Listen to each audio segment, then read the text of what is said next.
comecei, né, mas falei muito pouquinho, então vamos voltar um pouquinho, né? Eu sempre estava falando, né, da corda livre, né? Então, eu tinha a minha corda, não é mini, né? E eu dizia que essa coisa era a corda livre, né? Então, em que sentido, né, eu fiz isso? Bom, então, a primeira coisa, uma das coisas que eu posso fazer é o seguinte: então, suponhamos agora que eu não esteja no caso de que minha métrica do espaço-tempo é um mini, mas um G-mini, né? Em princípio, né? Então, se eu generalizo a minha ação, né, que ele chama aí de signo, né? Então vai ser 1 sobre 4π alfa prime, eu tenho integrado d2 sigma, aí de g, gab, né? dA xni, dB xni, e agora eu posso ter, em princípio, né, uma métrica aí no espaço-tempo, né, que depende do xni, obviamente. Então, beleza. Então, isso aqui, em princípio, né, é uma corda agora, não no background eta, não no background G. Então, em princípio, a minha corda agora ela não está livre, no sentido em que ela está interagindo com o background, né, de alguma maneira. Agora, vamos olhar o seguinte. Suponhamos, né, aquilo que eu comecei a fazer na aula passada, suponhamos que o meu G mini de x eu possa expandir ao redor do eta.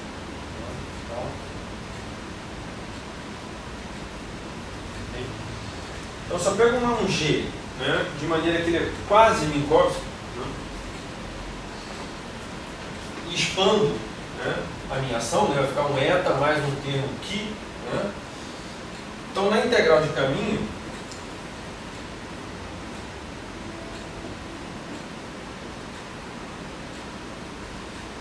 que vai entrar aí o E elevado a menos a minha ação, né? Sempre eu estou aí no euclidiano por conta da negócio de lá.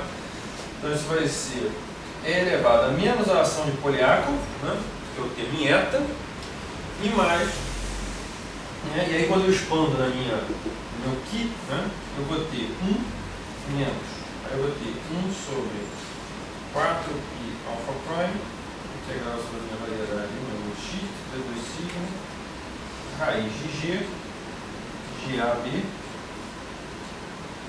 aí eu vou ter aqui um que mini de x,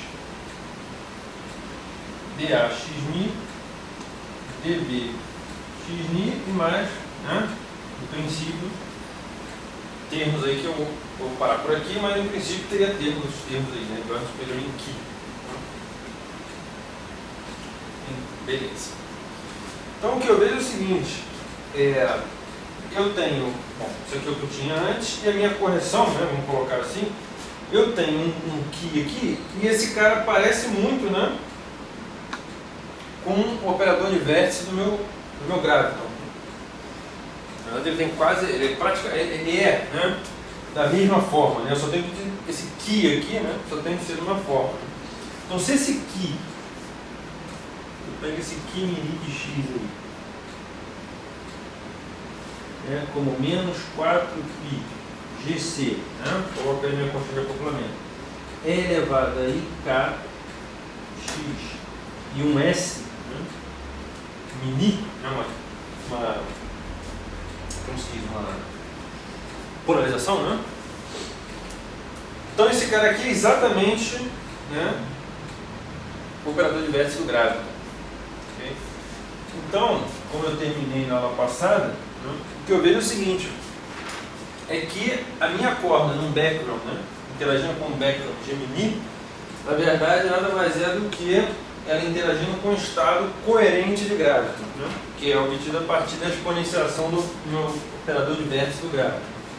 Então, na verdade, a corda em um background Gemini, né, é uma corda interagindo com outras cordas.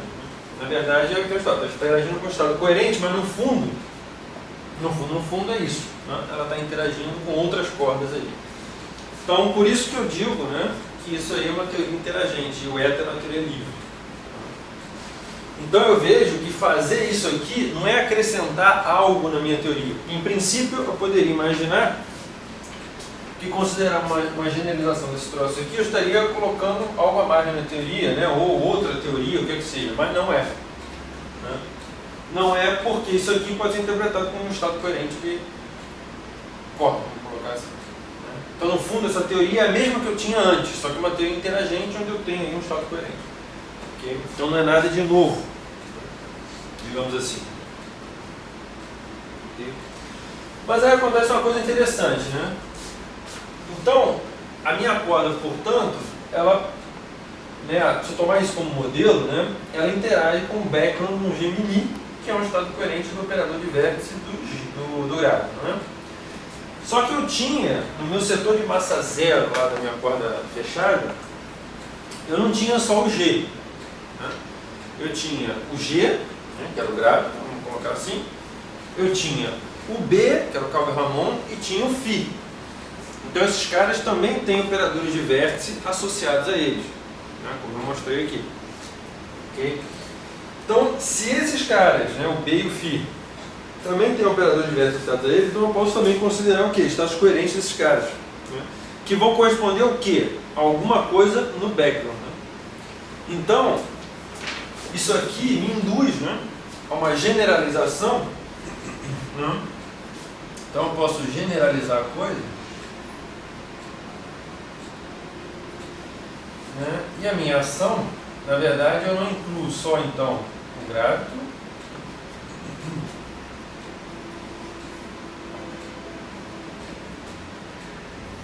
então eu tenho aqui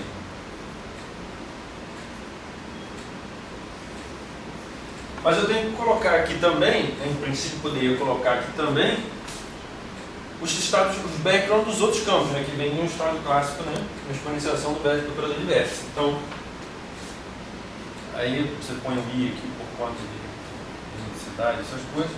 Então você tem, eu tenho que acrescentar um B mini de X, que é o Calvin-Ramon, e tenho que acrescentar um Φ de X, né? Então esse cara, vamos explicando, né? DA X DB X e mais um alpha prime R Φ de X. Né? Que é o que vem do Dillon.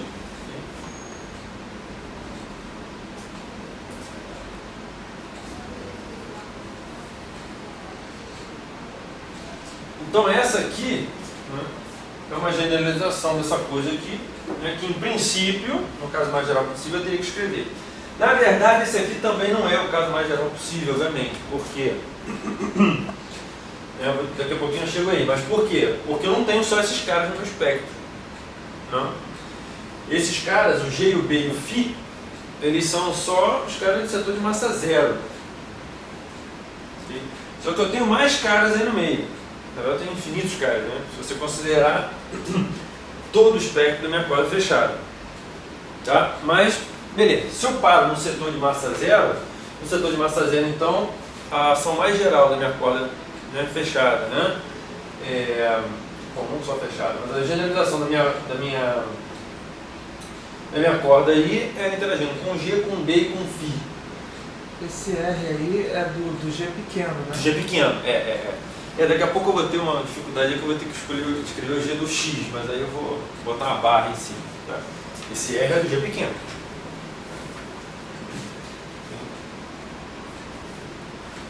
Então, no setor de massa zero, né, então isso aqui, né, é no setor, vamos colocar assim, né, eu considero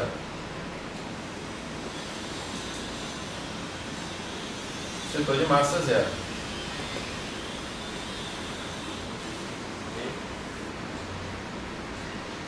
Em princípio, eu teria que considerar outras coisas aí. Okay? Daqui a pouco eu vou justificar isso aqui, de certa maneira. Bom, obviamente, no ponto do espaço-tempo, né, meu Gemini e o Gemini são tensores e meu Φ é um campo escalar, como a gente já sabe. Né? Bom, do ponto de vista, então, né, do ponto de vista do G, eu tenho todas aquelas simetrias, né, covariância geral, aquela coisa toda, e eu tenho agora um B. Né? Esse B é uma 2 forma, né, um campo antissimétrico, digamos, 2, né, fundamental. Né? Então, eu tenho também a minha ação ela é invariante, né? Só colocar aí, né, para ver que ela é invariante a uma transformação de gauge desse cara aí, né, que é dmi zeta mi menos dmi zeta mi, né? Então eu tenho uma invariância de gauge para esse cara aqui, como eu deveria, né, uma vez que ele é um tensor de duas formas, né? Okay. E, obviamente, sendo uma dos formas fundamental, né? Então ele tem um field strength associado a ele. Então esse cara aqui eu tenho o análogo do F, né? Para o AMI, né? Que eu escrevi como você escolheu o nome, né? Que é a derivada, né, exterior do cara aí.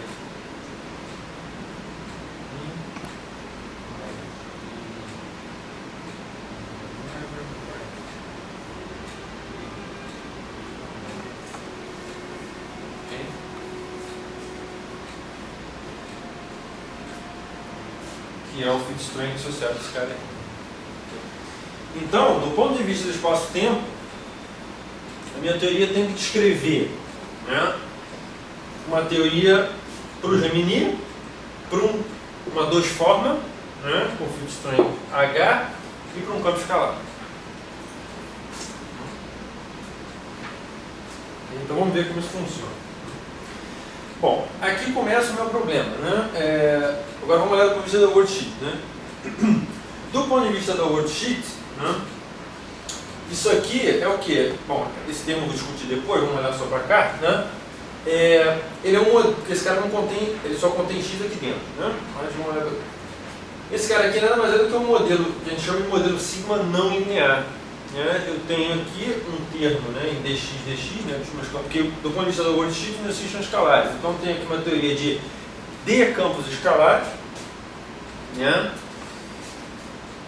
Só que eu tenho aqui uma matriz, né, que agora depende de X, né? Aqui e aqui. Então isso é o que a gente chama de modelo sigma não linear. Okay? E como é que eu lido, né, com esse troço? Bom, então já deu para ver de cara que realmente a minha teoria, né, como é de esperar, é interagente, porque esse cara aqui vai ter um X, né? Então isso aqui é um termo de interação, quer dizer, aqui dentro tem um termo de interação do X com X, né? Que antes eu não tinha por conta que esse cara é um meta, não depende de X, né? Mas agora eu tenho interação de X com X. Então eu vou fazer o seguinte, suponhamos que eu expanda o meu X ao redor de um ponto aí, né? Estou olhando ao redor de um ponto, não? Então eu vou pegar o meu x mi de sigma, né, e vou expandir como x0 mi, ó, mais um y mi de sigma. Vamos supor que eu pegue aí, né, e diga que o meu x mi de sigma, um x0 mi, um cara clássico aí, mais um y mi de sigma, né, e expando esse cara aqui, né, aliás, expando esse cara e esse cara aqui. Então vamos olhar para esse carinha aqui. Então esse termo que eu tenho, que é o Gemini de x, dA x mi, dB x mi, né? Então ele fica sendo, né? Eu tenho um termo constante, né? Esse carinha, então ele vai ser um Gemini de x0 mais vamos escrever assim, né? Um d ômega de um Gemini em x0 w mais, vou botar aqui embaixo, mais um meio de dw d-rho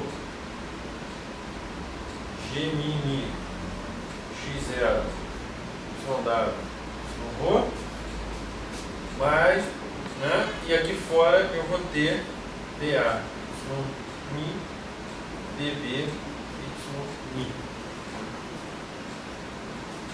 Então se eu expando dessa forma, esse cara aqui, né, que é a métrica no ponto x0, né, basicamente, esse cara aqui, né, multiplicando esse cara, me dá um tempo cinético, e a partir daqui eu começo a ter interação, né, esse é um termo cúbico, né, termo quarto e por aí vai. Onde a minha constante de acoplamento, eu posso pegar como sendo derivadas da métrica em x0. Né?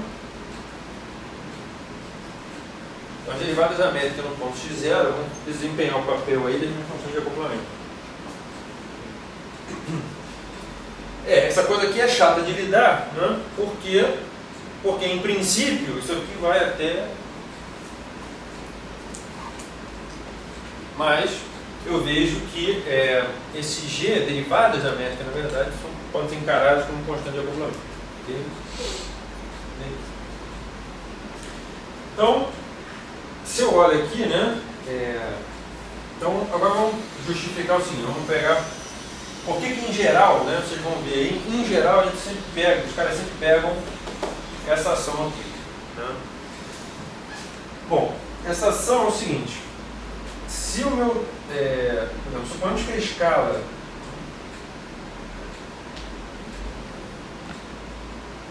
vamos botar assim, escala de distância, vamos colocar assim, vamos botar assim. No meu target space, ele põe em termos de um raio, né? Seja um raio, né, RC. Então, as minhas distâncias são da ordem de RC. Vamos supor. Ok? Na verdade, essa escala de distância aqui é a escala dentro do meu raio de curvatura, basicamente. Ok? É um raio de curvatura, basicamente. Então, eu pego como escala de distância aí no meu espaço, basicamente o raio de curvatura. A curvatura, né? O raio de curvatura. Okay? Então, se isso aqui é a minha distância, né, as derivadas da métrica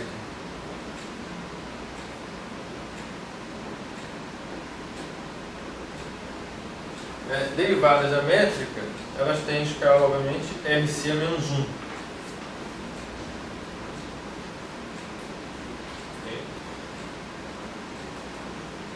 Cada derivada da métrica aqui me dá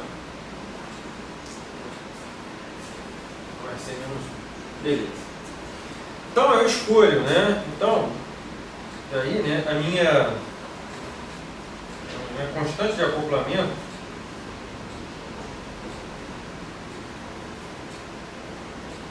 quer dizer, eu posso pegar ele, né?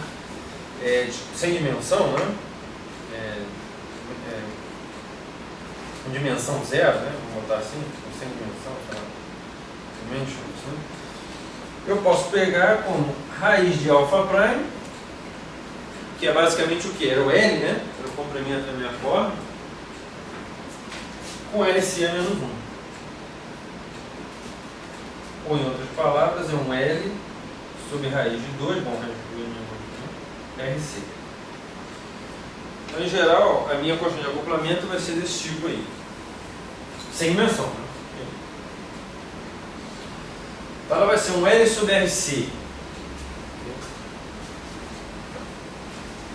Então, para mim poder usar a teoria de perturbação, esse cara tem que ser menor que 1. Muito menor que 1. Então, a teoria de perturbação, eu vou usar a perturbação, ou a teoria de perturbação é válida, né, se o meu L sobre raiz de 2 RC, né, for muito menor do que 1. O que é razoável, né? Que é razoável. Por quê? Né?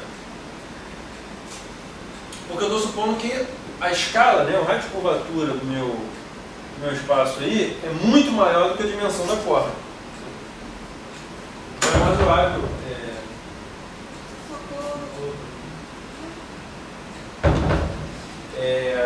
Então é razoável, né, que quando isso aqui for muito menor do que 1, né, eu posso fazer teoria de perturbação. Ou seja, vamos colocar assim que a minha tipo assim, eu ainda não estou vendo, né, muito, digamos assim, uma estrutura interna.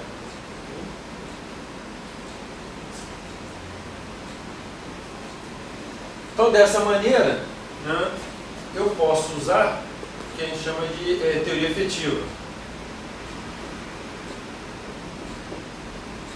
Teoria efetiva em que sentido? Como eu ainda não estou vendo a estrutura muito, né, vamos colocar assim, a estrutura interna, né, da minha corda, Okay? Eu posso pegar e olhar para quê? Eu posso pegar e olhar para a teoria de campo, né? Como se eu tivesse partícula. Teoria de campo para quem? Né? Do G para o B e para o fim. Okay? Eu ainda não estou vendo, né, a minha estrutura interna. Okay? Então, isso que a gente chama de teoria efetiva a baixas energias. Okay?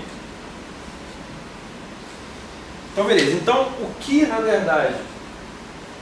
Então, por isso que, muitas vezes, né, por exemplo, tem algumas pessoas que tentam achar ações, né, efetivas para campos, por exemplo, de spin maiores ou coisa do tipo, né, que é por aí. E usam como guia a teoria de cordas, né, no sentido em que, com considerações desse tipo, né, usando a teoria de cordas, eu chego na minha teoria efetiva que aquela partícula deveria obedecer a baixas energias. Né? Diz que a baixa energia não é teoria de cordas, é uma teoria de campo. As partículas aí, como se os caras fossem. Né? Então, em geral, a gente trabalha com teoria efetiva, né? nesse sentido aí. Okay? Beleza. Outra coisa, né? Como eu estou considerando que o meu L é muito maior do que RC, ou seja, o meu comprimento da minha corda é muito menor do que a escala do meu espaço, né? Eu também só tenho que considerar esses termos aqui. Por quê? Né? Porque termos superiores, ou seja, se eu considerasse termos de outras partículas no espectro, outras partículas têm massa 1 sobre alfa prime. Né? Ou em outras palavras, né, tem massa 1 sobre L. Então essas partículas são extremamente massivas, né, desse ponto de vista. Então, em princípio, desacoplam. E elas não são produzidas. Né, posso ficar mais ou menos tranquilo que elas não vão ser produzidas, né, em processos aí. Então, quando eu escrevi essa ação aqui, implicitamente eu já usei isso aqui. Okay? Né, e vou me concentrar no setor de massa zero, uma vez que partículas de massa superior não são produzidas. Se o RC for muito grande, você pode ter também, né? Sim. No fundo é isso, né? Não, perdão, isso é muito grande. Porque você está falando do L só, mas... Não, L é o RC. Se você tiver uma partícula muito massiva, mas com RC muito grande, também vai satisfazer o teu. Isso, em geral bom, mas vamos lá. Em geral, vamos lá. O potência aumenta que você não tem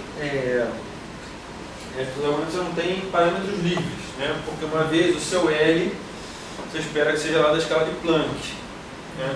Ou você pode, né, o argumento dele também, que você pode sempre redefinir lá o meu X, eu posso de qualquer maneira redefinir a minha escala aqui, né, de maneira a botar o alfa prime para dentro.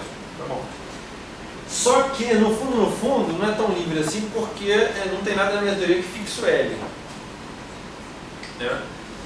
Então, em princípio, se eu suponho que o meu L está na escala de Planck, o que vai determinar é justamente o que? O raio de curvatura. Qual é o limite que eu estou?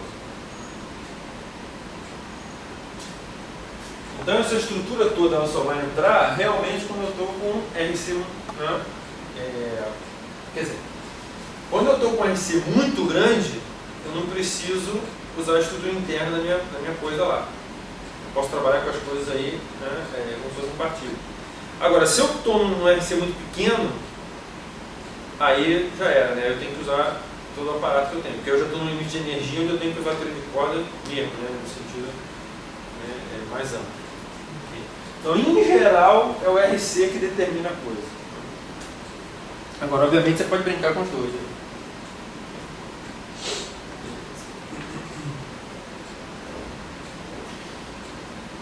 Bom, aí é que vem a coisa legal. Né? Então, como eu falei, né, já comecei a citar da vez passada, essa aqui é a ação mais geral que eu tenho, né, em variante de Weyl, né? Quer dizer, eu tenho que calma quando eu vou verificar, mas essa é a ação mais geral que eu tenho, né, numa teoria 2D, né, invariantes por difeomorfismo e Weyl, né? Ok? Então, se eu... Bom, vamos lá, vou chegar lá. Não vou botar o carro. Então essa aqui é a coisa. Só que eu tenho que testar isso quanticamente também, né? Vocês lembram que a simetria clássica da minha ação não quer dizer, né, que ela se mantenha a nível quântico, né? Que é a história das anomalias. Então eu tenho que ver, né, como isso funciona. Então eu tenho que pegar e ver as anomalias, né? Bom, vamos lá. Da mesma maneira que eu fiz para o caso plano, em geral você regulariza as coisas aí na sua teoria quântica de maneira que você preserva a invariância por difeomorfismo. Mas preservar Weyl já é mais complicado, né? Você não consegue regularizar de uma maneira invariante de Weyl. Então eu tenho que testar se a minha teoria quântica é invariante de Weyl, né? Se é invariante de Weyl significa que eu tenho que testar se o traço do meu tensor de energia momento é zero. Lembra que isso no caso livre lá, quando eu fazia para o caso livre, né? No caso do eta, né? Sem B, sem φ com eta, isso me dava que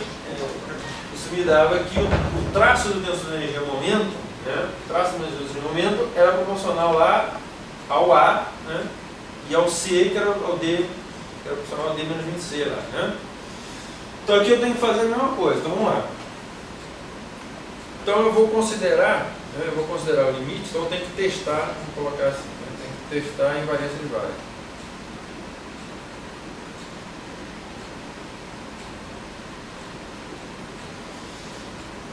Então eu vou fazer o seguinte, eu vou pegar o limite, né, ele pega o limite, onde o meu B mini e o φ são pequenos, né, e o meu G mini, vamos colocar assim,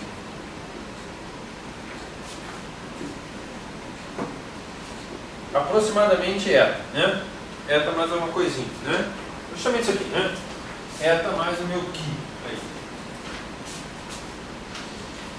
Então, de maneira que o meu G mini, né, de x seria um eta mini menos 4π GC S mini elevado a kx. Eu tenho o meu B. Então, meu B mini é pequeno, então ele é 0 mais o operador de vértice, né, então é menos 4π GC. Aí ele coloca como se fosse um A elevado a kx, e o meu φ de x também é 0 mais a correção, né? E GC φ é elevado a kx. Então vou considerar esses operadores, né? E vou calcular aí quanticamente, né, o meu TAA, né? Então eu vou usar a minha ação até a primeira ordem, né? E vou calcular aí se tem alguma anomalia no meu TAA.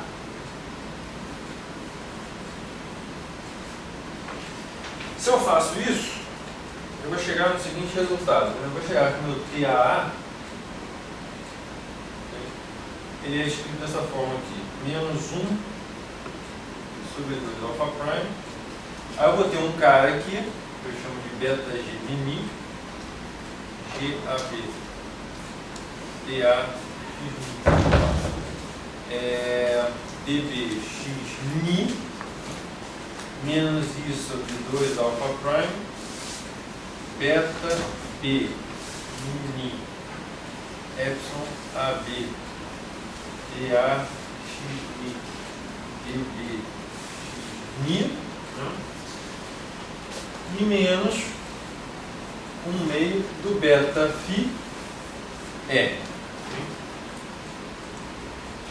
onde, né, o meu beta G mini é escrito dessa maneira aqui, menos alfa prime sobre 2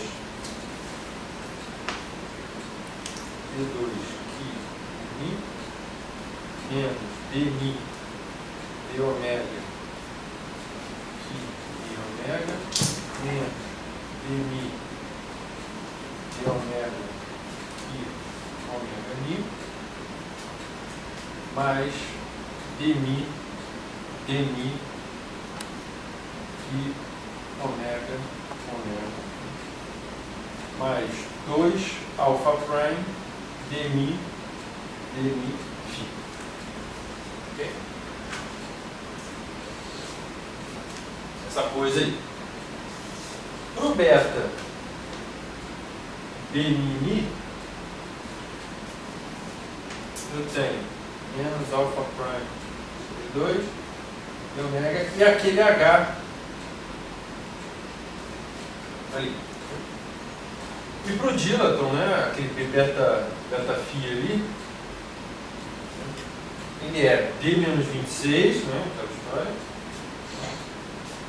menos alfa prime sobre 2, D2 φ.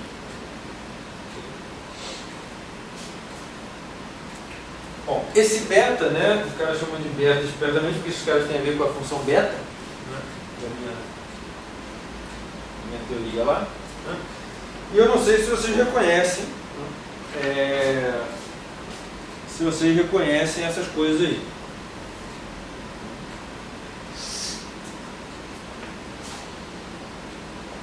Não sei se vocês reconhecem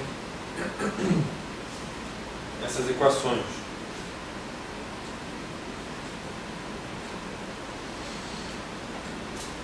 Essas aqui são, né, a primeira coisa, o meu D tem que ser igual a 26, né?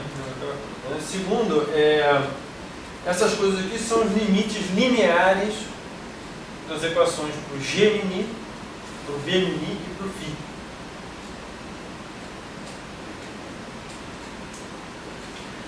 Okay?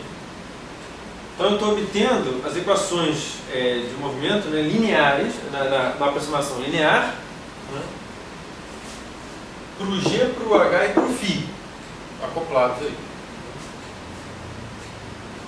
Então isso aí eu fui, né, como eu falei aí, aqui. Essa conta aí da anomalia, né, eu obtive em primeira aproximação no B, no φ e no G, né? O G é uma deformação do eta, o B é uma deformação do zero, né, o φ, né, em primeira ordem aqui. E obtive as coisas lineares. Obviamente, se eu fizer de ordens mais altas, eu vou chegar numa coisa muito interessante.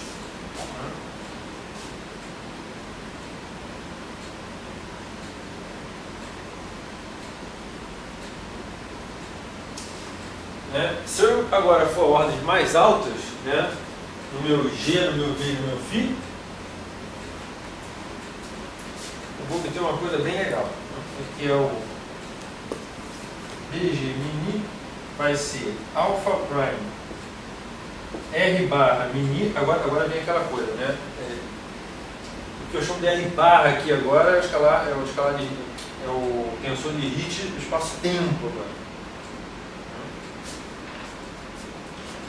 Mais 2 alfa prime derivada da covariante mi, derivada da covariante φ, menos alfa prime sobre 4, H mi lambda w, H mi lambda ômega, mais termos de ordem alfa prime ao quadrado, tá? Expandindo em alfa prime aqui, mas tudo bem. Ou seja, eu estou indo expandir em alfa prime e expandir no comprimento da corda, né? Alfa prime indo a zero, repito, né? Indo a zero é o meu limite de partícula. Okay? Aquele beta do campo B mini, né, é menos alfa prime sobre 2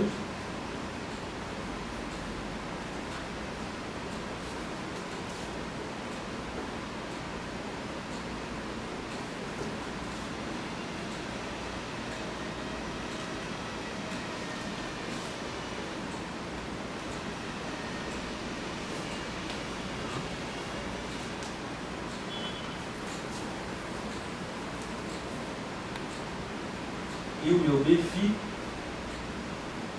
é D menos 26 sobre 6 menos alfa prime sobre 2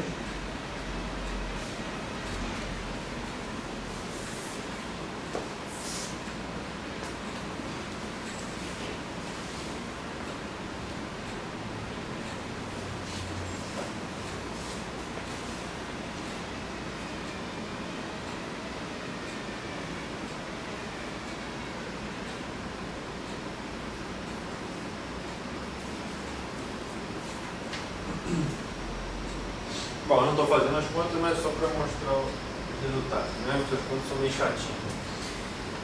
Mas então eu obtenho aqui essas equações em ordem alfa prime, né? Mais correções em termos de alfa prime quadrado superiores. Okay? Mas essas equações são justamente, né, as equações para um G, para um B e para um φ acoplados aí.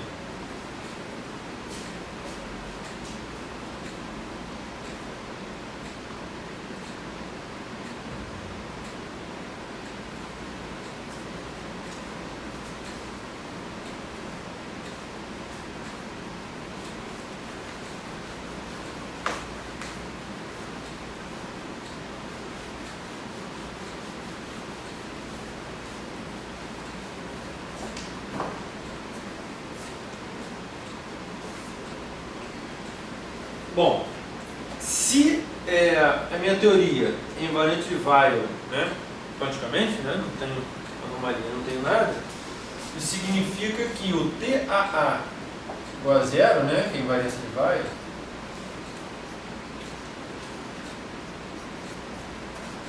eu tenho que ter beta G, né, igual a zero, os três, né? Beta G, beta B, beta φ igual a zero. Né? Eu tenho invariância de Weyl. Em termos de, eu disse que isso aí são funções beta, né? Em termos de funções beta isso é razoável, porque minha teoria invariante conforme ela é invariante de escala. Né? Então minha função beta tem que ser z. Né? A função beta justamente diz como a minha teoria, basicamente as minhas massas, campo, ele trabalha com a escala. Se tem invariância de escala, as escalas têm que ser zero. Então olha que legal, né? Eu vou escrever aqui, né? Então isso aqui tem que ser zero. Isso aqui tem que ser zero. Isso aqui tem que ser zero. Ou seja, eu tenho as equações de movimento aí para um G, B e φ acoplado. Para a teoria gravitacional eu tenho o grávido, um cálculo com a mão e o φ.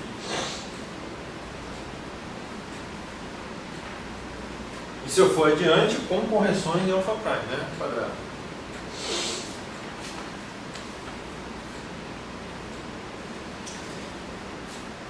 Então, é isso que eu quis dizer, né? Aliás, isso é um resultado bastante interessante, né? Na minha opinião, muito poderoso, né? No seguinte sentido. Ninguém precisava ter falado aqui de relatividade geral, né? No primeiro momento.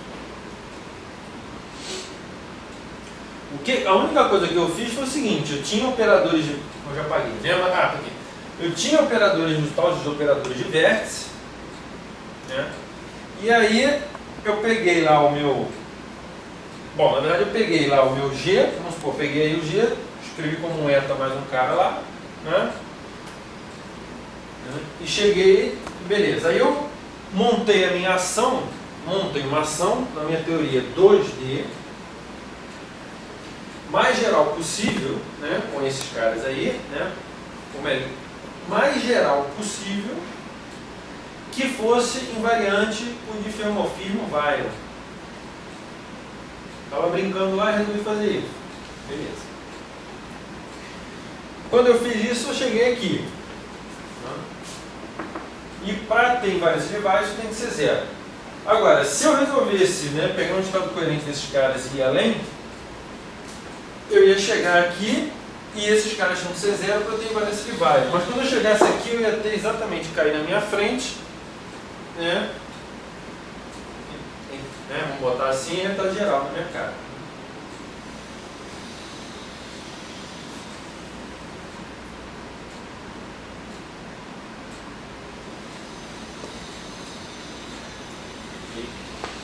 Então, é óbvio que nós já conhecemos, provavelmente quando foi feito, todo mundo conhecia todo esse mecanismo de realidade geral, né? Com a variância, aquelas coisas, como é que é a mutação, tem variância de Gay, tudo isso. Mas eu acho, né, que isso sair da invariância de Weyl é uma coisa extremamente poderosa. Eu podia não sair. Claro. A primeira seria a equação de Einstein, né? R infinito. Isso, exatamente. Interessante. Então isso é muito poderoso, senhor, acho muito interessante. Que a minha relatividade geral, ela sai de um lugar que não tem nada a ver com tipo assim, entre aspas, não tem nada a ver com nada. Né? Eu estou testando se a minha teoria é invariante de Weyl, quanticamente, né? De Fermat-Finn e Weyl. Né? Só isso que eu estou fazendo. Então é aquela história. Para a minha teoria ser invariante de Fermat-Finn e Weyl, a minha corda tem que acoplar num background que obedece às equações de Einstein, né? Com H e com φ.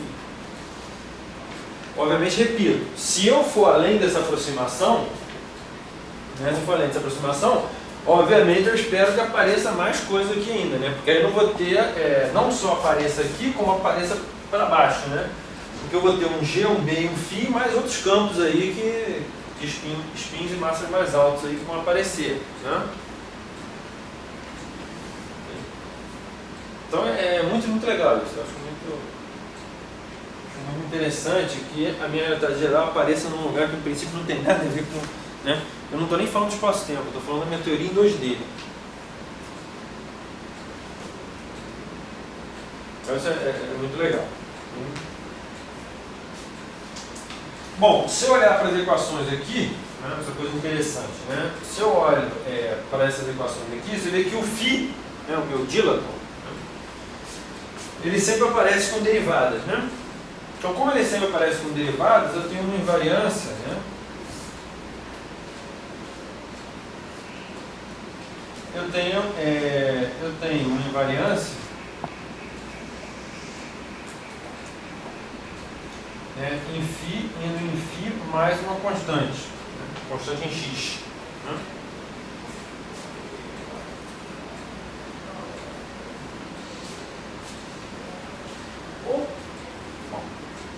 Então, trasladar o φ por uma constante, né, não muda nada. Okay? Só que o φ, vocês lembram, né, que o φ, ele entrava lá no final naquela ação 1 sobre 4π, né, só vou escrever a ação por φ, né, 1 sobre 4π, integral em d 2 sigma, raiz de g, r, φ. Mas esse cara aqui, né, mas alterar ele por uma constante, eu estou justamente, né, isso aqui vai para 1 sobre 4π, integral em d2 sigma, raiz de g é o outro φ, né, mais uma constante aí, sei lá, lambda, né, sobre 4π, integral em d2 sigma, raiz de g é, né? Porque esse cara aqui é justamente lambda aqui, né? Esse cara é a constante de número de Euler, a minha variedade. Então, quando eu mudo o φ para uma constante, as equações de movimento do φ não mudam, né? Então, essas paradas aqui não mudam nada. Mas eu mudo a constante de Euler.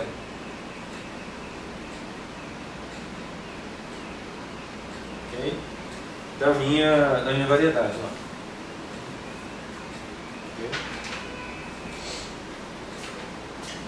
Então, por exemplo, então o meu φ, aquele termo lá no φ, de alguma maneira está relacionado com a minha constante de Euler. Né? Então, por exemplo, se eu considero em particular aí,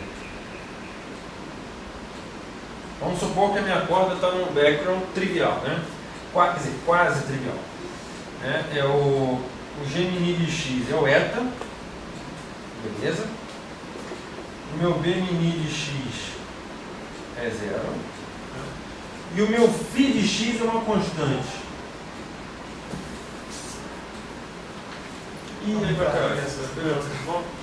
Desculpa, atraso aí. E o meu φ de x é uma constante. Vamos supor que eu estou nesse background aí. Okay? Mas se eu considerar isso daí, eu tenho exatamente o quê?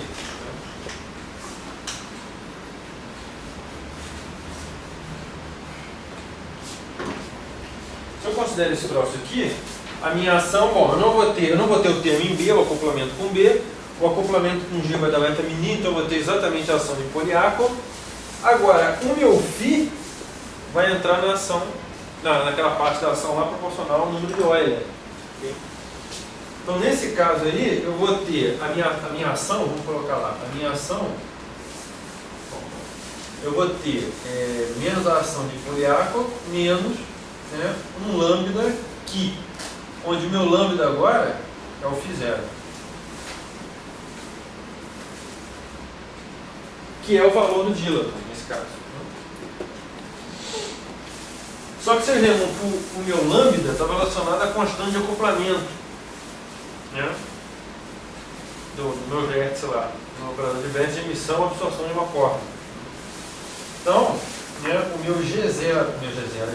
GO ao quadrado, né, que era quando eu comendo a corda aberta, que estava relacionado com o acoplamento da corda fechada, dessa maneira, era um E elevado a φ, que é a lambda, que nesse caso vai ser um E elevado a φ0. Ou seja, o valor do meu dilaton é que diz quem é a minha constante de acoplamento.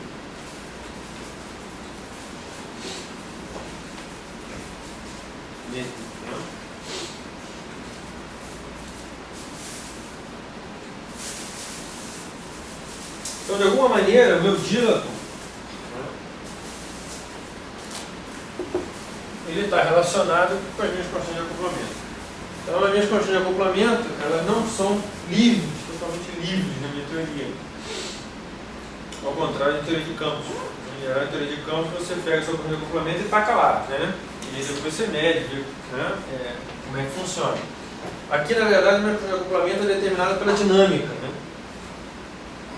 Pelo Becker.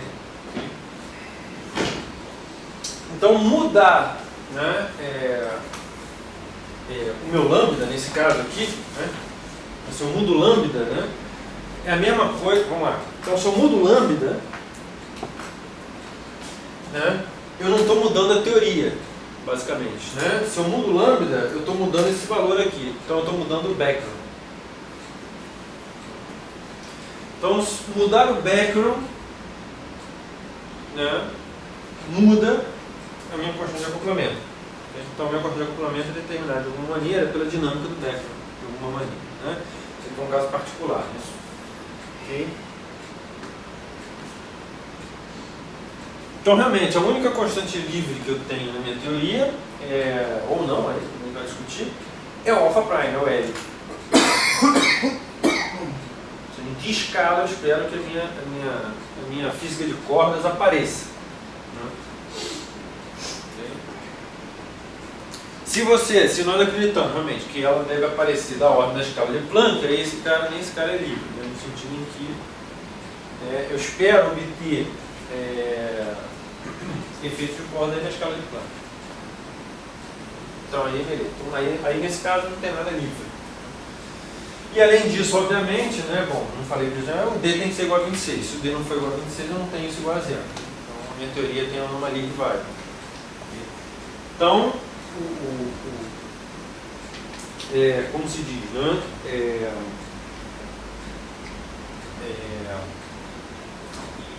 Olhar, né, de novo, para a invariância de Weyl, né, me dá de graça as equações da realidade geral, acopladas com do G acoplado com os caras dele.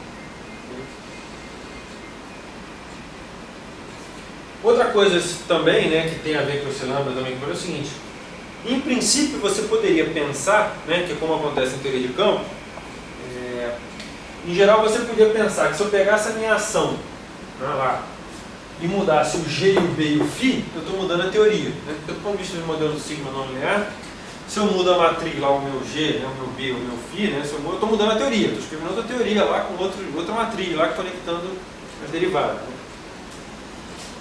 Mas aqui você vê que, na verdade, em teoria de cordas não é isso. Né? Em teoria de cordas, você mudar o G, o B e o φ, né, nada mais é do que você mudar o background. Né? Ou, em outras palavras, eu estou mudando, o que a gente costuma, vamos colocar aqui, chamar, né, de, bom, ou vácuo, né, ou o que quer que seja. Né?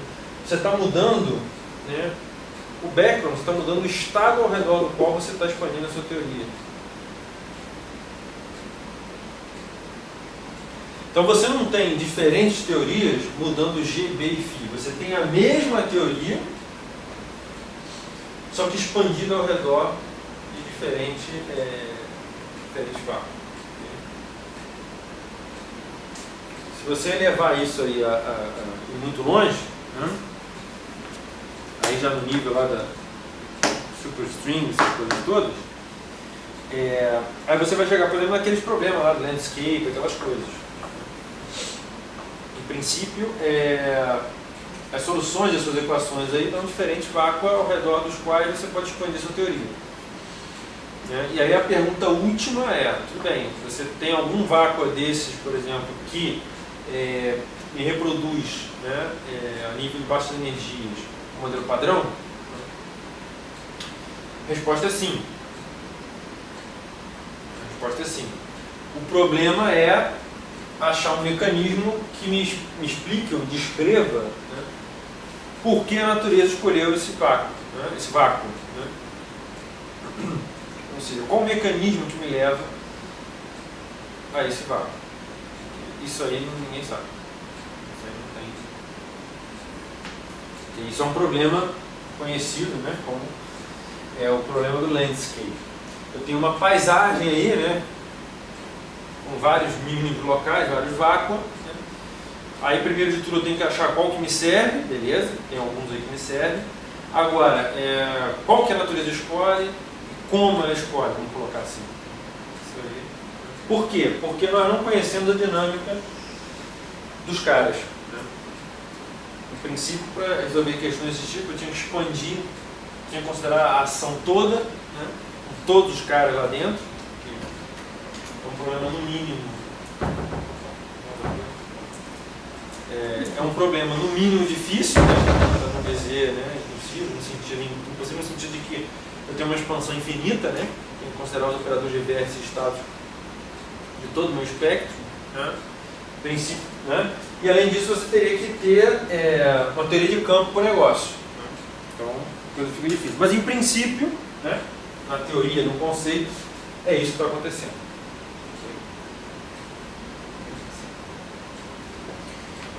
Então essas equações, né, que estão aqui, que eu escrevi aqui, como eu falei, eu estou descrevendo uma teoria efetiva, né, porque eu estou nesse limite aqui. Então, em geral, o que você faz é o quê? Aí vocês vão ver se, né, se vocês lerem a literatura e tal, em geral, o que você faz é o quê? É escrever, né, eu chego nessas equações de movimento e falo, beleza, isso aqui é as equações do meu G, B e Φ no espaço-tempo, né, campos no espaço-tempo. Então agora eu tenho que fazer uma engenharia reversa, né, no seguinte sentido. Eu tenho que achar uma ação para esses caras, que é justamente a minha ação efetiva, né, cujas equações de movimento sejam essas. Então qual é a ação espaço-temporal que eu espero que eu construo, né, que vão me dar esses caras aqui? Essa é a minha teoria efetiva. Nesse caso aí não é difícil. A ação, né, aí ele usa negrito, eu como não tenho negrito aqui, vou usar um barra, né, para dizer que agora eu não estou numa ação no meu worksheet, estou agora escrevendo uma ação efetiva no espaço-tempo. É 1 sobre 2k0 quadrado, né, integrado em b dx, né, d tem que ser 26, mas tudo bem, vamos lá, menos raiz de g, né, elevado a menos 2φ, aí eu tenho menos 2 d menos 26 sobre 3 alfa prime, mais meu escalar de curvatura do espaço-tempo, menos 1 sobre 12. Eu tenho aqui o termo clássico aí de uma teoria com duas fórmulas.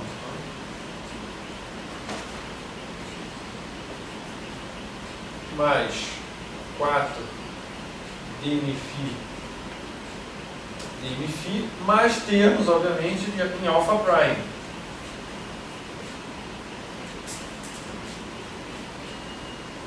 Então, aquelas equações de movimento, né, vêm daqui.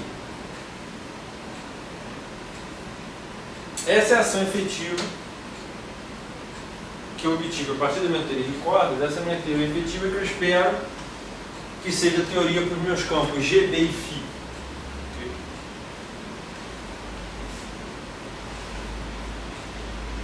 justamente aquilo, a equação de, né? De Einstein-Hilbert, basicamente. E acoplado aí com H.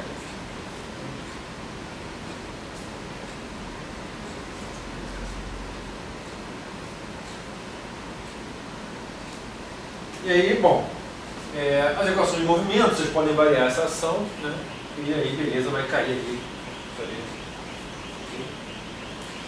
Bom, essa é uma forma de eu escrever minha ação. Em geral, isso aí é chamado de...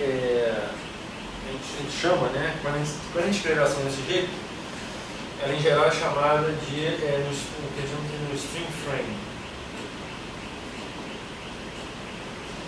String frame por quê? Né? Porque, em geral, a ação de Einstein-Hilbert, né, é um ddx, né, raiz de menos g, r.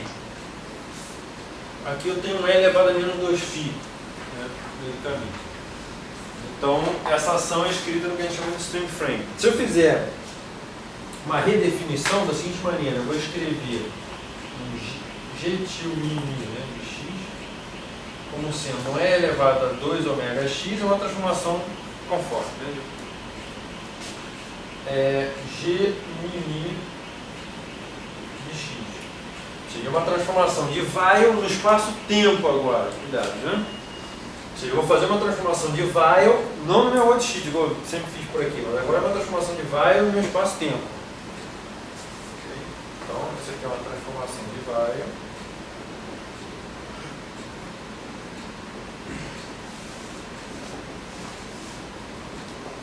Espaço-tempo. Se eu faço isso, tá, tudo bem. Essa aqui em geral é chamada de nomenclatura, né? String metric. E essa aqui, obviamente, é chamada, bom, já vai ficar claro por quê, né? De Einstein metric. Okay?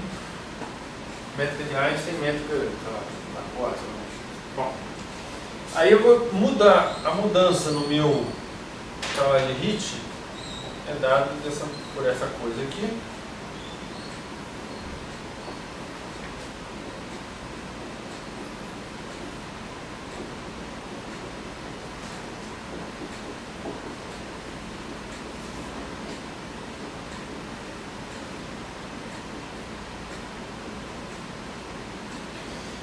Isso está diferente daquilo que eu escrevi, porque daquilo que eu escrevi em duas dimensões. Então, em duas dimensões, esse cara some era justamente, eu tinha isso daqui em 2D, né? Que eu usei aí direto aí. Okay? Mas como eu não estou mais em 2D, eu tenho que plantar essa coisa toda. Aí, se eu escolho o meu ômega, né? Esse parâmetro ômega, como sendo 2 0 menos φ sobre d menos 2. E o meu φ como sendo φ menos φ0, né? Fiz uma transformação no φ e escolhi o meu ômega em termos desse φ, né? A minha ação fica escrita dessa forma. Agora é um k quadrado, o k mudou.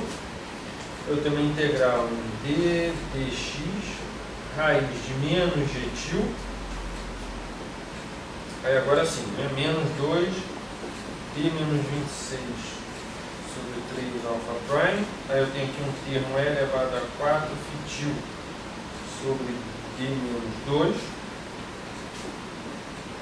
mais um r barra til menos um 1 sobre 12 e elevado a menos 8 φ sobre d menos 2 h mini lambda h lambda. Esse é o h, esse é o h til. O que eu escrevo com til, bom, o que eu escrevo com til porque está com a métrica til, né? Então esse cara está com til porque eu levantei os índices com a métrica til.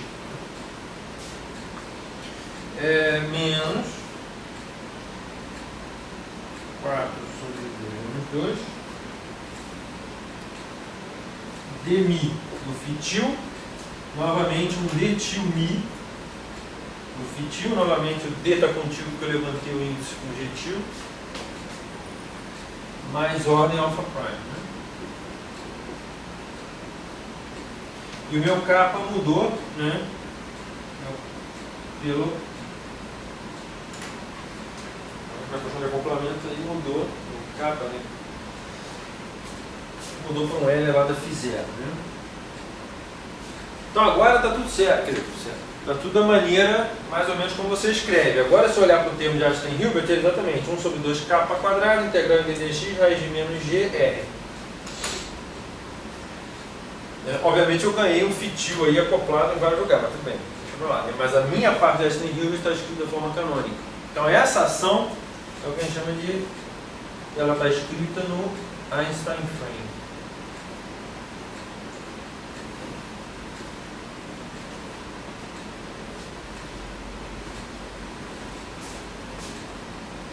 Aí que é a história, qual que você vai usar depende, né? Mas, em geral, essas duas são usadas aí.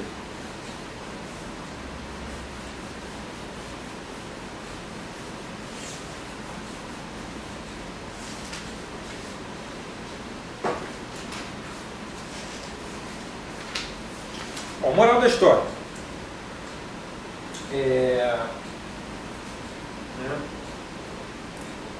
Eu tenho uma coisa boa, né, para não dizer muito boa, né?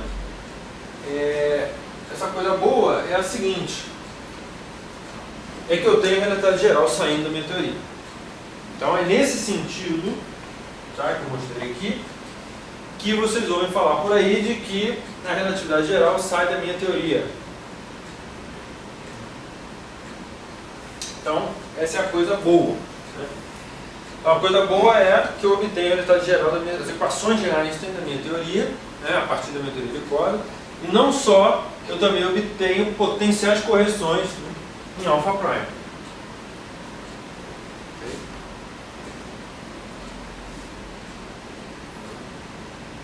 Coisas aí que vão ter potenciais superiores, etc e tal. Então eu tenho correções em alfa prime. Então essa é a coisa boa. Só que eu tenho coisas também potencialmente ruins. Quais são minhas coisas ruins? A primeira delas é o famoso D igual a 26. Né? Essa é uma coisa ruim. Né? A segunda delas é que eu tenho o tachyon no meu espectro. Né?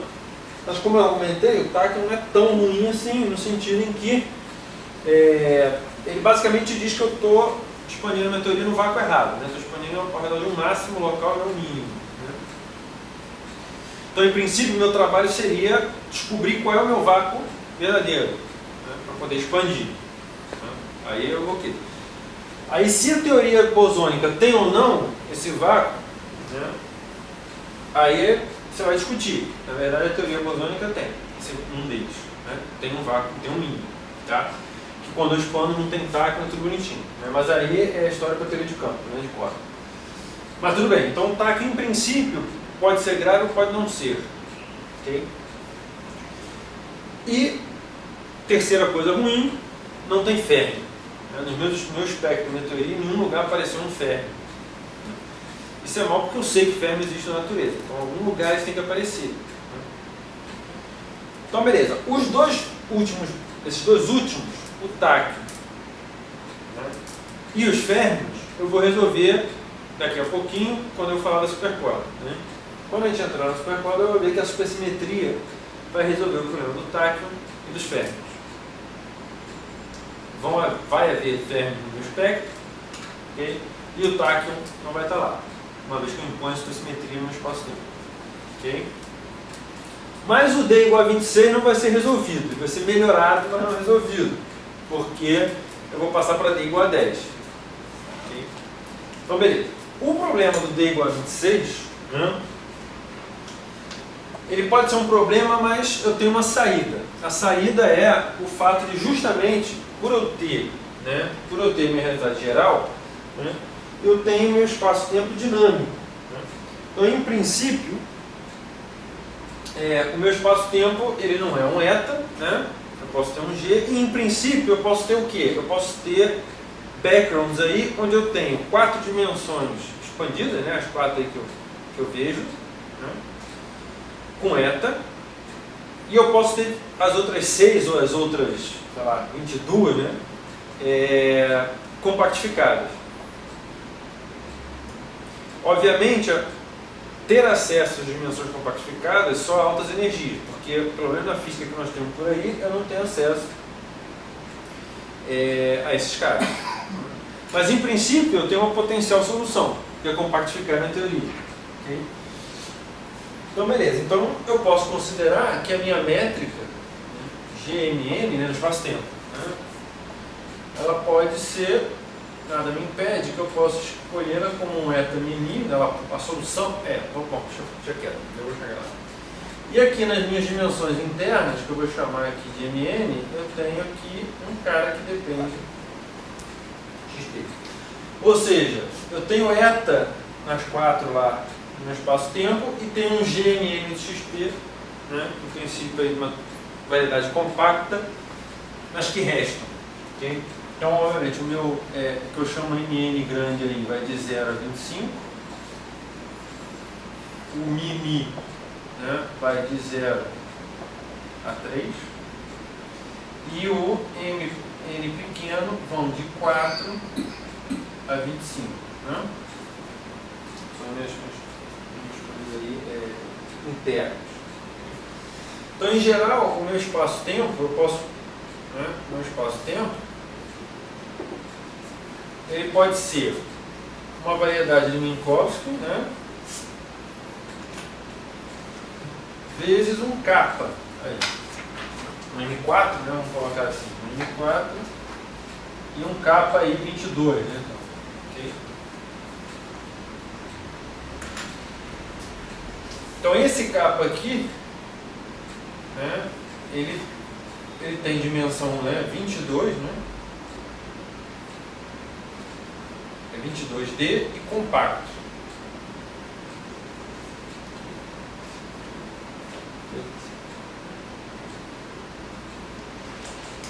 Então, isso é uma potencial solução no sentido que eu posso dizer que a minha física que eu vejo em 4 dimensões, né, minha escala da nossa, né, escala de energia, nossa escala de energia, sei lá, LHC, vou colocar assim, né, eu ainda não tive acesso a esse cara aqui.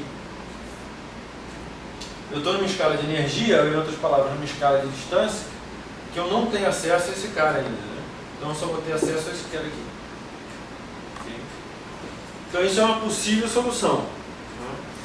Só que aí tem outros problemas que surgem. Né? Que é o seguinte, primeiro, quem é esse cara? Porque, pô, tem uma arbitrariedade do caramba, né? Eu posso escolher, sei lá, um monte de gente aqui. Né? Qual é o bom? Esse é justamente o problema do landscape, do vácuo. Né? O caso mais, digamos assim, o caso que mais você, né, quer seria, por exemplo, você conseguir, abaixo das energias, um cara que te dê um modelo padrão. Né? Para isso, em geral, você quer um cara aí, né? Obviamente agora eu tenho que falar em termos de superpódio, né? Eu tenho que ter ferros e tal.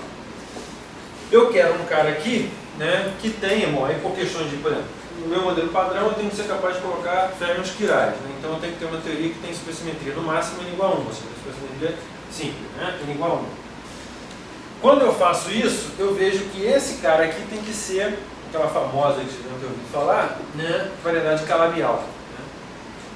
Que é, no caso aqui eu botei 22, mas no caso da corda tem que ser 6, obviamente. Então a variedade calabial, né, que eu tenho que ter aqui. O problema é que essa variedade calabial, ela não tem uma só. Né? Milhões. Então, aí surge um problema, né? E aí? Eu tenho uma arbitrariedade aqui dentro. E aí que eu não sei, né? No sentido em que a esse nível não tem como saber. Esse é um problema. Mesmo quando eu restringi o máximo que eu podia, pelo menos, né, nesses termos, ainda não foi o suficiente para me dar uma. Né? Mas tudo bem, ok. Né? Esse é um problema que eu tenho que resolver. O outro problema é o conhecido como o problema da estabilização dos módulos. Por quê? Né? Em geral, essas variedades aqui, eu vou ter umas coisas aí, que eu chamo de móduli, que caracterizam essa variedade, que em geral estão relacionadas à estrutura complexa da minha variedade e o tamanho dela. Né? ok? E aí, é aquela história, ter a relatividade geral dentro da minha teoria é uma coisa boa que me permitiu fazer isso. Mas ao mesmo tempo ela traz um problema para mim, né, no seguinte sentido: a relatividade geral ela me traz o fato de que a minha geometria ela é dinâmica. Então, se a minha geometria é dinâmica, né, a minha métrica GNMI, e basicamente a minha métrica GNN aqui, ela obedece a equações de movimento, então ela tem uma estrutura dinâmica. Então não basta eu compactificar minha teoria e dizer, não, tá bom, achei aqui a variedade compacta aqui, genital, calabial, que seja, tá aí. Não basta, porque quando eu ligar a minha máquina aí, né, essa geometria interna ela vai evoluir dinamicamente. Então quem me garante, primeiro, que ela fique compacta? Né? Esse é um problema. Ela tem que continuar compacta. Porque se por algum mecanismo, né, eu tenho uma evolução no meu volume, no meu módulo, no meu espaço, no tamanho do meu espaço, ferrou. Né, suponhamos que eu tenho uma solução aqui onde quando eu ligo a minha máquina aí, esses módulos, por exemplo, eles vão para, né, pega os casos do volume, né, o tamanho. O cara vai para infinito, não sei. Porque esse cara tem que ficar compacto. Então esse é um outro problema, que é o problema de estabilização do módulo. Você tem que achar, né, equações de movimento, né, vamos botar assim mais ou menos desse tipo, de maneira que esses módulos, que no fundo são campos escalares, né, que esses módulos fiquem estabilizados. Eles fiquem lá, por mais que eles não fiquem no mínimo de um potencial, em geral o que você faz é tentar achar um potencial para esses caras, de maneira que você garanta que com a evolução ele fique no mínimo, ou se ele não ficar no mínimo, né, que pelo menos ele fique por ali. Né, ou pelo menos ele fique num regime onde você garanta que, que esse cara não vai ser grande o suficiente para você ter, em princípio, que detectá-lo agora. Né, ou em escalas de energia onde você sabe que você não detecta. Então esse é um outro problema que tem que resolver, está aí para ser resolvido. Isso, inclusive, tem também implicações cosmológicas, porque quando eu tento falar do universo primordial, né, eu tenho que, de alguma maneira, dar uma solução para o seguinte problema: ao longo da evolução do meu universo aí, eu tenho que explicar por que 4 dimensões são grandes, né, e 6 são pequenas. Então também eu tenho que algum mecanismo aí, ao longo da evolução do universo, eu tenho que ter um mecanismo que estabilizou esses módulos aí. Você pode usar o conceito de branas para... Sim. Eu usei vários modelos, né? Seriam branas antes da formação? Não. Na verdade, bom, aí isso é complicado. Na verdade, o que... Antes do Big Bang. Na verdade é o seguinte, o que você faz é o seguinte: você tem modelos que... como sempre, né, acontece em teoria de cota, infelizmente, você tem modelos que mais ou menos fixam esses módulos aí, mas são coisas muito específicas, né? E aí você já deu para ver, né, que algum desses modelos, por exemplo, você não consegue, você consegue até fixar o cara, mas ele não bate com o experimental. Né? O seguinte, porque você tem muitas variáveis aí, né, ao longo do processo. Você tem que ter certos limites nesse cara para reproduzir de alguma maneira a física que você tem. E, por exemplo, inflação.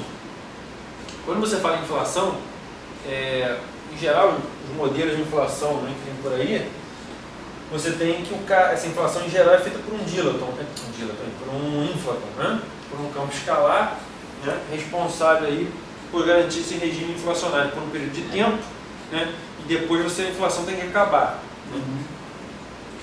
Em geral, você tem que garantir certas condições nesse potencial desse campo escalar, que é o que eles chamam de slow roll. Né? Você tem que ter o quê? Você tem que ter um campo escalar que ele esteja rolando, aí, descendo do máximo para o mínimo, né? Primeiro um determinado número de determinado tempo aí, né, que você espera que seja o tempo da inflação. E esse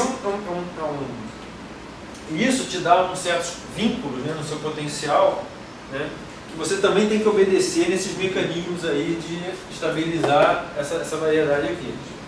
E aí você não consegue.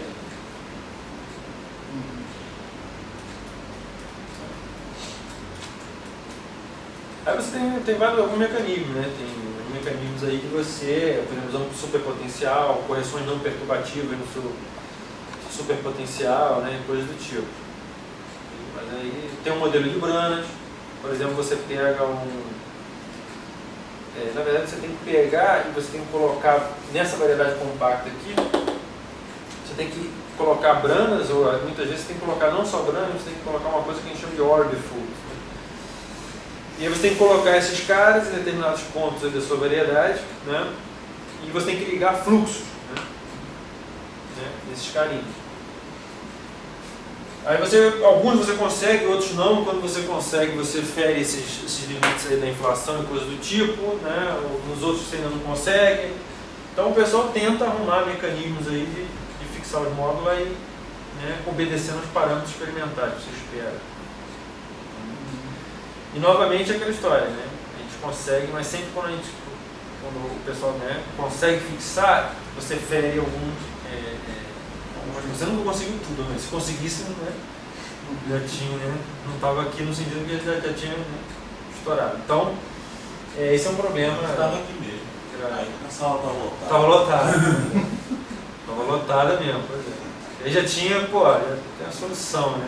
Todos os problemas da vida. O pessoal estava saindo das igrejas para vir para cá. Para vir para cá. Exatamente, tem razão, está tudo explicado, né? Então esse é um problema aí, relacionado às dimensões eixo. Então, ao mesmo tempo, né, que a gravitação te permite propor uma solução, ela também, né, do outro lado, ela te prejudica porque você tem que garantir que a dinâmica das suas dimensões internas não sai de controle. Esse mini aí você escolhe porque você está tentando procurar soluções de vácuo. Onde? Esse menino aqui? Cadê? Sim. Quer dizer, não só. Eu estou procurando, por exemplo, física do LHC, onde basicamente eu posso considerar também. Mas nesses modelos cosmológicos, por exemplo, não. Eles, mesmo teoria de cordas, eles já consideram um Gemini. Tem que considerar um Gemini diferente. Sim, com certeza, senão não tem sentido. Aí você vai considerar que não é Gemini, mas um Gemini é adequado para você. Uma dúvida que eu tenho, quando física de LHC tenta estudar modelo inflacionário, em modelo inflacionário você trabalha com Gemini? Não. Obviamente que não. Mas quando você vai fazer modelo inflacionário em teoria de cordas, você vai trabalhar com um Gemini também. Sim. Não, tem que ser, senão. Mesmo porque eu tenho que acoplar o meu fio com um G. É ele que vai dar o tensor de energia momento, né? Que vai garantir a sua expansão inflacionária. Agora, como é que o cara vê isso no LHC? Eu não sei, cara. Como você disse, eles trabalham mais com. Professor, o Dilaton e o BMI, eles só seriam produzidos nessa escala da corda pequena? Não, da corda, em princípio, eu tenho que lidar com eles porque eles têm massa zero. Em princípio, eu poderia obtê-los por aí. No LHC tem projeto para detectar Dilaton? Cara, eu realmente não sei te dizer. O Dilaton eu teria que achar um campo escalar aí de massa zero em algum lugar. Né? Se bem que é complicada a questão, né? Porque isso aqui é um toy model, né? O que é um toy model? No sentido em que eu estou com a corda bosônica, então eu não tenho fé, eu não tenho, né? Então essas questões você tem que perguntar na supercorda. Né? Na supercorda você não tem Dilaton? Não, tem Dilaton, mas aí você tem que quebrar a supersimetria. Né? Isso é a questão. Eu tenho que normalmente quebrar uma supersimetria. Né? Mas de qualquer maneira, aí realmente eu não sei te dizer em que pé está isso. Você tem que quebrar a simetria. Aí não sei se o Dilaton pode ganhar massa assim. Porque eu achei interessante porque se ele está associado com aquele acoplamento, se ele fosse detectado, ia ser bem legal. Né? Sim. Não, com certeza. Você ia poder determinar o F0, né? Não, seria muito legal. Só que o primeiro campo escalar que nós detectamos, ou possivelmente, né, é o Higgs agora. Ainda bem, né? Imagina. Se bem que eu não sei porquê, porque é meio contraditório, né? É contraditório. Muitas vezes você lê que detectaram o Higgs, né? Mas tem uns caras que dizem que não, que ainda tem que ver alguma coisa. O LHC, o pessoal do LHC mesmo, os profissionais lá, não diz, mas 90% dos institutos de física teórica eu já vi já estão dizendo que encontraram. Eu já vi o site do Instituto Sul-Americano, que ia ter um congresso em altas energias. Agora com a descoberta do Higgs, não sei o quê, então você vai ler lá as publicações dele, não, descobrimos os decaimentos, mas tem umas diferenças em relação ao que a gente esperava, não sei o quê. Estamos ainda vendo se é o mesmo de experimento, se é o mesmo do nosso resultado que está dando algo novo. Porque decai muito mais rápido do que deveria decair. Assim. Decai muitas vezes de fotos. Ele veio pelo decaimento, não veio o Higgs. Pois é, porque eu vejo em alguns lugares que descobriram o Higgs e tal, e outros o cara, não, nós temos que ver, é muito provável mais, né, aquelas coisas assim, então não sei se descobriram ou não descobriram, mas no princípio, né, finalmente detectamos um campo escalar na natureza, né. Seria legal se descobrissem algo parecido com o Higgs, mas que ainda trouxesse informações novas. Seria. Seria mais legal, eu acho, do que você pular para... descobrimos no Higgs, vamos resolver agora os outros problemas que tem. Eu não sei, porque realmente eu não tenho assim, nenhuma experiência de partículas assim, não sei quais são os problemas, né? Você tem, porque eu sei que você tem problemas além do Higgs, né? Quer dizer, o Higgs não é um problema, só faltava encontrar, mas você tem problemas além do Higgs, né? Eu não sei quais são esses problemas. Sei que tem, né? Mas... Inclusive, eu sempre ouço falar, é que você ouve falar, né? Mas para você entender tem que entrar dentro do negócio. Você não vai fazer tudo na vida porque não dá, né? Mas algumas pessoas dizem que isso, inclusive, também é uma motivação para ir além do modelo padrão. Né? Tem certos problemas aí que você tem que resolver no modelo padrão, você acredita que você tem que ir além, né, do modelo padrão. Mas eu não sei quais são, assim, basicamente. Bom, o problema da hierarquia é um deles, né? Não sei como é que é. Mas enfim, seria legal descobrir o Dilaton, né? O cara aí, sei lá, o outro campo escalar. Né? Mas aí eu acho que é mais complicado.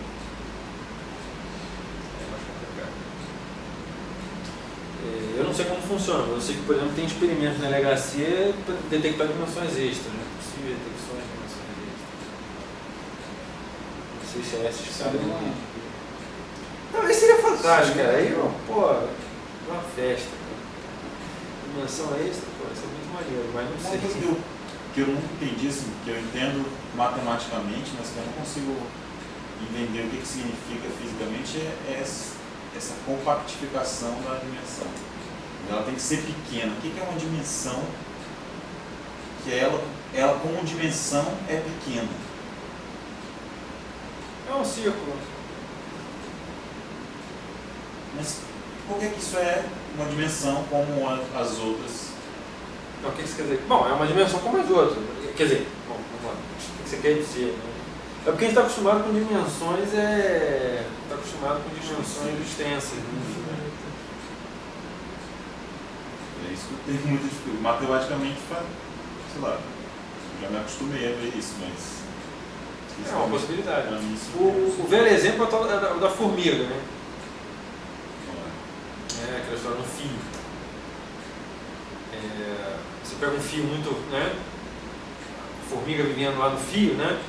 E aquela história, para ela, né, assim, você vê a coisa unidimensional. Né? Você olha lá, né? Você vê a coisa praticamente unidimensional. Mas se você tem a formiga que é menor do que a circunferência do fio, né? ela consegue dar a volta, né?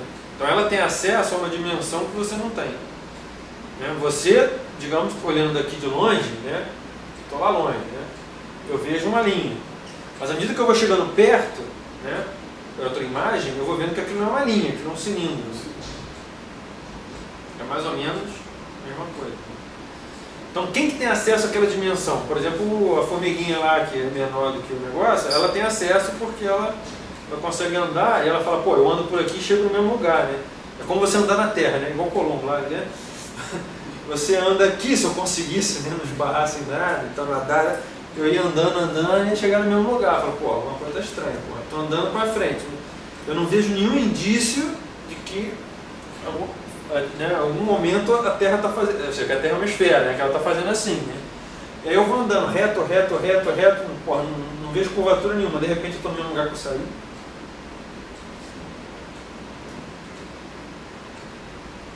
Isso não é trivial, cara, porque se você pensa num cara lá, sei lá da onde, lá do século, sei lá o que, né? Pô, é estranho. Eu conheço muito, tipo assim, não desenvolvi nada desse negócio aqui. Eu estou numa coisa plana, pô. Então, tanto que me achava que ia chegar na beira do mar lá e ia cair, né? Porque hoje a gente ri, mas pô, não é trivial, cara.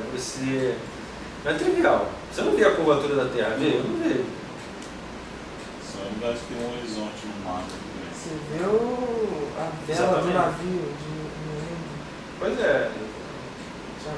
Tinha muita gente que antigamente já acreditava, né?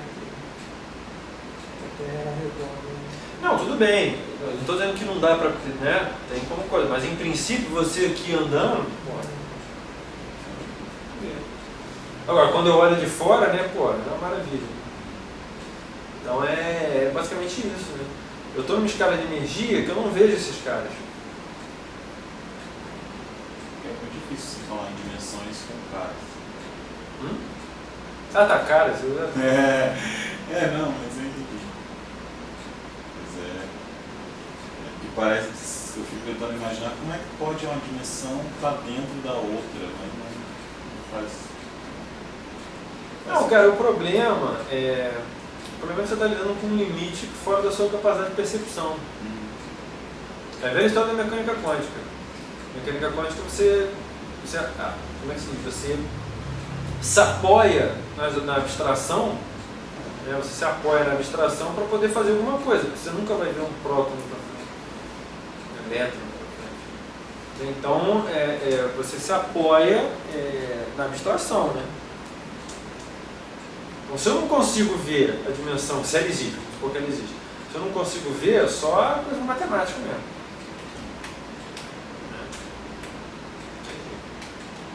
Mas aí isso vale tanto para ela compacta quanto para ela infinita.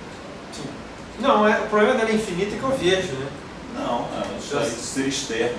O negócio da que eu falei do Ramassutra 1, nos propõe a já tá nesse dimensão extra não compactificada, ela é externa ao nosso...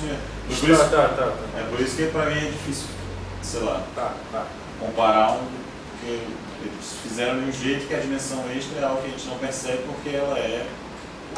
ao contrário do muito pequeno, é muito grande, né? Ela está em volta de nós. Não, na verdade é porque você, no caso do Randall Sundrum, é que você está, na verdade, você vive no hiper... Você está contido num plano. Então não vejo. Aí também você pode usar... Nesse caso você é a fogueira. Exatamente.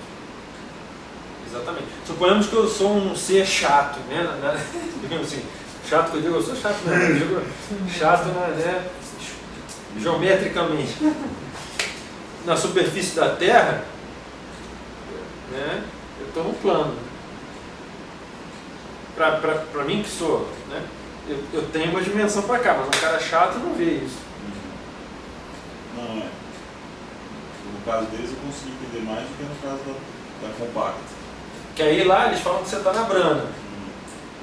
E a Brana está no... É que a história é legal, mas é estranho. Você imagina que você vive numa parede, né?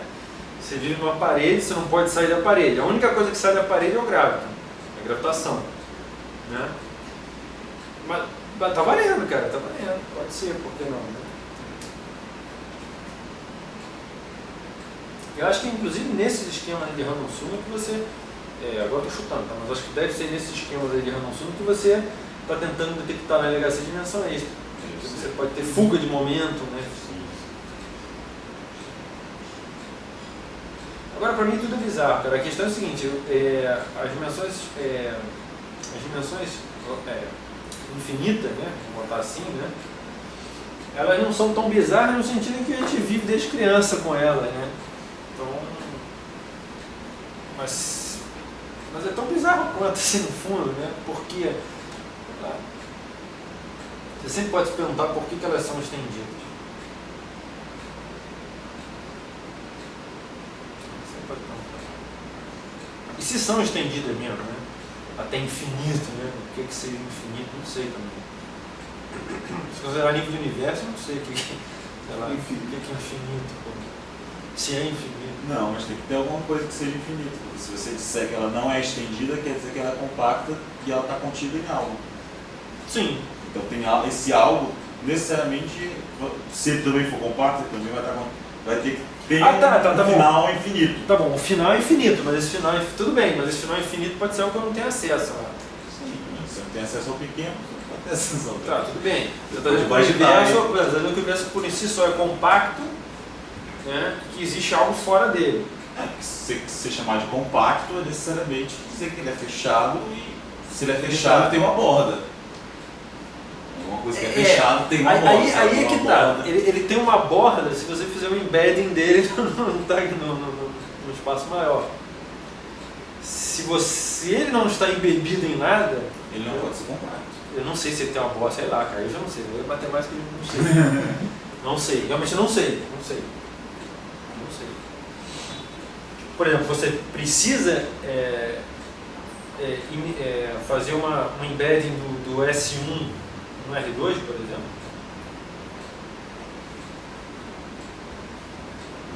É porque tá entendendo? Eu entendo. Matematicamente a gente pode brincar de várias formas. Aí, não, lógico. Mas o que eu quero saber mas aí... A questão tem uma questão de discutir o que é realidade. Porque se for um negócio que você pode dizer, você olha de fora, você vai poder olhar de fora para um negócio fechado e tal. Não, por exemplo, essa é uma ideia, por exemplo, vamos lá, a gente está falando de meio filosofia, vamos dizer assim. Isso é uma coisa, por exemplo, que eu não tenho acesso, cara. Eu não consigo imaginar. É um universo, é aquela história, imagina um universo compacto no sentido assim, limitado, que não esteja embebido em algo. Para mim, obviamente, não acessa. Entre A eu não consigo, cara. Não consigo, porque, sei lá, porque tudo que nós conhecemos que é limitado, que é compacto, está embebido em algo, né? Então você... É fora desse algo, você entende? Mas o que os primeiros teóricos de Big Bang diziam, que você pergunta para até perguntei no início da minha faculdade, perguntei para um cara que estava numa palestra sobre o Big Bang, mas nessa teoria assim, o que significa esse ponto aí, tá onde esse ponto? Não, essa pergunta não faz sentido. Não existe esse tarão. Inicia aí, não existe fora do universo. O universo compreende toda a realidade, não interessa. Como assim não interessa? Você acabou de dizer que tem uma borda, você tem que explicar como é que essa borda existe, como é que ela foi feita, de onde é que ela veio. Isso aí porque o Big Bang para mim é uma coisa muito doida. Porque como é que você pode dizer que surgiu o espaço-tempo? É uma coisa muito doida. Surgiu, a primeira coisa que você pergunta é isso, surgiu de onde? Até a sua pergunta já indica que... Quando também. Quando e de onde? Pois é. Aí você fala, mas se você olhar no core do negócio mesmo, no núcleo da coisa, realmente não tem sentido, porque não existia tempo e espaço antes disso. Tem até o artigo. Mas olha que loucura. Quando não existe. Tem um artigo do Mário Novelo, o Universo Eterno. Não, mas aí é outra história. Mas aí eu estou falando do Big Bang. Sim, mas tem a ver com a negação dessa teoria de que tem um ponto de início. Sim, mas eu acho que não tem ponto de início. Não deve ter ponto de início. Pois tem esse negócio do espaço. Pelo menos a parte de tempo não tem um negócio de quando e de onde surgiu. Ela existe. Mesmo porque se você admite mecânica quântica, você tem que admitir que depois de uma escala de distância, você vai ter que usar a mecânica quântica. Aí ponto já não Falar em ponto já é uma coisa, né? Já é uma coisa meio estranha. Mas aí tem o problema que a gente só vê a mecânica quântica do ponto de vista que a gente experimenta, né? Ela faz os testes. O universo não teve alguém que foi lá e fez um teste nele, Pois é. só aconteceu. Pois é. Alguma coisa fez ele acontecer. E é o que a gente, enfim, as coisas que a gente faz ter reação. Por isso que eu acho que Big Bang não tem muita... Não no sentido de Big Bang, assim, com singularidade. Por exemplo, o modelo de Bounce deve ser legal, cara. Isso é uma coisa interessante. Né? Um pré-Big Bang, né? Tem uns modelos também. Até alguns modelos baseados em cosmologia de cordas, por exemplo, que você tem uma coisa que é pré-Big Bang, né? É meio doido aí, mas você tem uma história pré-Big Bang. Big Bang, na verdade, você tem um Big... não sei se isso se encaixa em Bounce, né? Você tem uma contração, né? Isso é um Bounce. Né? Então você tem pum, né? E aquilo que você imagina como Big Bang, na verdade, é esse... Aí, mas nessa teoria, provavelmente você tem uma compactificação das 26 dimensões. Então, lógico. Nesse momento de crunch. Também tem isso, né? É aí que eu estou entrando. Até que ponto esses caras são infinitos, né? São extensos. Porque se você imagina o infinito, de novo, como infinito, o universo como limitado, essa parada não é infinita, cara. Ela pode ser infinita para você, na sua escala, mas isso não é infinito. Imagina que eu posso, de alguma maneira, andar pelo universo. Se ele for limitado, né, compacto, em algum momento eu tenho algum caminho que eu possa ir e voltar para onde eu estou, né? Já não é infinito, mas...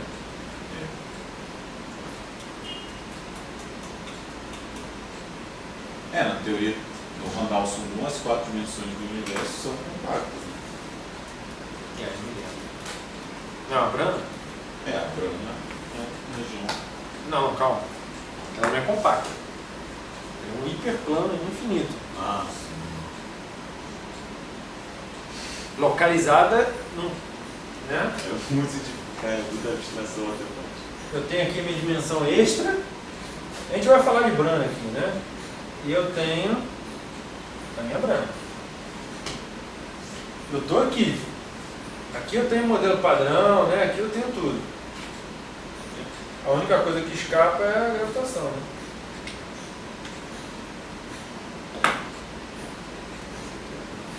Então, na verdade, eu estou num plano infinito aqui, né? E aqui também é infinito. E eu só tenho acesso ao que acontece aqui via gravitação. Aí, obviamente, se você está numa escala de energia onde você não pega a gravitação quântica, né? Aí você sai. Agora, olha que coisa bizarra. Eu acho isso muito doido, entendeu? Você viver num hiperplano, mas pode ser, ué. Pode ser. Tem que ser algo muito doido, porque se a gente conseguiu pensar em nada até agora, tem que ser algo bem no doido. fundo tem que ser doido. Né? Relatividade especial era doido, né? Se fosse normal, a gente já tinha conseguido. A quântica também é... Não, mas a quântica eu acho que é doido até hoje, cara. Bom, essas coisas todas que a teoria de cordas reproduz e tal, massa e tal, dando os resultados, vai produzindo uma loucura muito profunda aí que tem na mecânica quântica. A ideia E que dá certo porque os experimentos dão certo, mas que tem... A mecânica quântica é a questão epistemológica da mecânica quântica que eu acho muito interessante, cara. Acho que só a ideia do espaço-tempo ser dinâmico também já é meio... Já é. E a mistura das duas coisas. O espaço-tempo é dinâmico e não existem pontos. E agora? Não existe posição definida. Como assim, cara? O espaço-tempo depende da posição. Como é que pode? Cara, isso é uma questão muito complicada, cara, porque... Por exemplo, tem modelos aí onde você, justamente quantizar a gravitação significa justamente isso. Você chega num domínio que você não tem mais conceito de ponto. Porque pela mecânica quântica eu não posso ter a resolução de um ponto. Só que ao mesmo tempo, como é que você vai definir o espaço-tempo? Pô, aí chega naquelas coisas lá de... Como é que eles chamam aquilo? De triangulação dinâmica causal. Triangulação dinâmica causal. Aquele negócio de Fourier lá. Como é que é Space Fourier? Como é que é o nome dele? Alguma coisa Fourier, não. Você usa muita probabilidade. Space-time fold. Hã? Space-time fold, né? Você tem uma... Usou ainda o seminário. Você tem uma... É isso, você tem um espaço-tempo que é composto de células. Né? E aí, porra, aí sei lá, cara, o que acontece aí, mas é uma ideia. Fizeram uma observação de supernova aí, acho que junho do ano passado, que eles concluíram que o espaço-tempo não é granulado pelo menos até 2 escalas além da escala de Planck. Interessante, né? O espaço é contínuo pelo menos até 2 casas além da escala de Planck. Caraca, legal. Até 10 a 35? Não, 10 a 31, cara. Agora não lembro. Pô, legal, cara, legal. Aí você